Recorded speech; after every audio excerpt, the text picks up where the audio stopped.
দেশের বিভিন্ন জেলায় বজ্রপাতে ৪ শিক্ষার্থীসহ কমপক্ষে ১৩ জনের মৃত্যু হয়েছে। রোববার রাতে ও সোমবার সকাল থেকে কুমিল্লা, কিশোরগঞ্জ, নেত্রকোনা, সুনামগঞ্জ ও নোয়াখালী, চাঁদপুর ও শরীয়তপুরে কালবৈশাখীর তাণ্ডবের সময় বজ্রপাতে তাদের মৃত্যু হয়। প্রতিনিধিদের পাঠানো তথ্য ও ভিডিওতে ডেস্ক রিপোর্ট।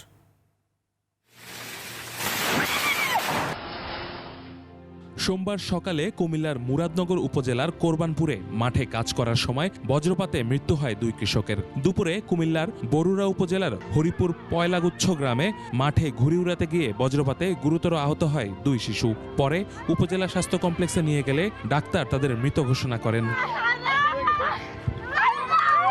কিশোরগঞ্জের হাওর অঞ্চলে ধান কাটার সময় অষ্টগ্রাম ও মিঠামইন উপজেলায় বজ্রপাতে 2 কৃষক ও 1 নারী মারা যান। হালালপুর হাওরে ধান কাটার সময় বজ্রপাতে ঘটনাস্থলে মারা যান ইন্দ্রজিৎ দাস। একই সময়ে খয়েরপুর হাওরে বজ্রপাতে মারা যান স্বাধীন মিয়া নামের এক ব্যক্তি।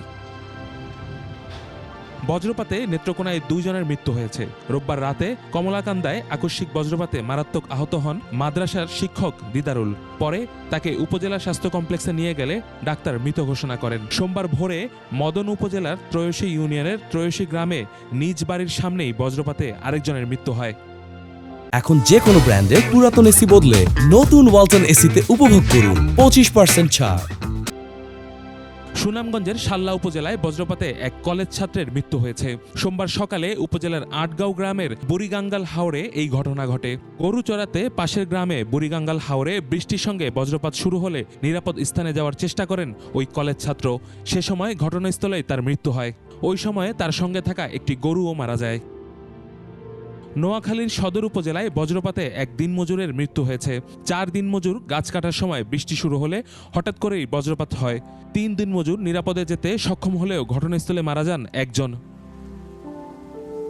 চাঁদপুরের কচুয়ায় ও শরীয়তপুরের সখীপুরে বজ্রপাতে মারা যায় 2 নারী। ইউসুফ হাসান নাইম, 21 টেলিভিশন।